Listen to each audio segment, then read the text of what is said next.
শিশুদের বিশেষ করে ১ থেকে ২ বছর বয়সের নিচে মধু, অতিরিক্ত লবণ, চিনিযুক্ত খাবার, বাজারে প্রক্রিয়াজাত খাবার যেমন চিপস, চকোলেট, সসেজ, কাঁচা ডিম, আস্ত বাদাম এবং পাস্তুরিত নয় এমন দুধ বা ফলের রস খাওয়ানো উচিত নয়।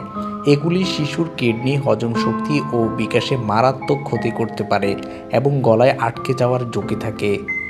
যেসব খাবার শিশুদের দেবেন না, যেমন মধু, ১ বছরের নিচের শিশুদের মধু খাওয়ালে ইনফ্যাক্ট বোটুলিজম নামক মারাত্মক রোগ হতে পারে।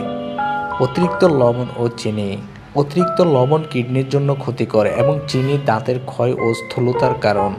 প্রক্রিয়াজাত খাবার, চিপস, চানাচুর, নুডলস, ফাস্টফুড বা হিমায়িত খাবারে প্রচুর সোডিয়াম ও প্রিজারভেটিভ থাকে।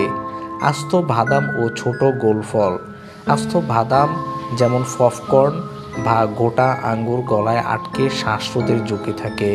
পাস্তুরিত নয় এমন দুগ্ধজাত পণ্য, এগুলোতে ক্ষতিকর ব্যাকটেরিয়া থাকতে পারে। ক্যাফিন ও কোমল পানীয়, চা, কফি, সোডা বা এনার্জি ড্রিঙ্কস শিশুর ঘুম ও মানসিক বিকাশে ব্যাঘাত ঘটায়। কাঁচা বা আধা সিদ্ধ ডিম, এতে সালমোনেলা ব্যাকটেরিয়ার ঝুঁকি থাকে যা ডায়রিয়া ও ফ্যাটের সমস্যা করতে পারে।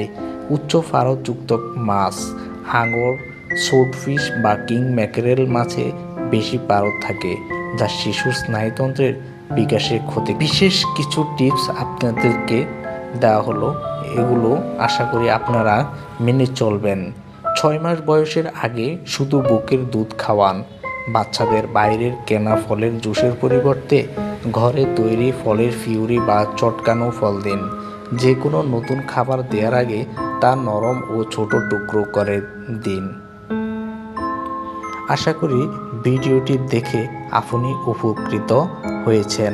যদি উপকৃত হয়ে থাকেন ভিডিওটির মাধ্যমে ভিডিওটিতে একটি লাইক দিন এবং এখনও যদি আমাদের চ্যানেলটি সাবস্ক্রাইব করে না থাকেন দয়া করে চ্যানেলটি সাবস্ক্রাইব করে রাখুন।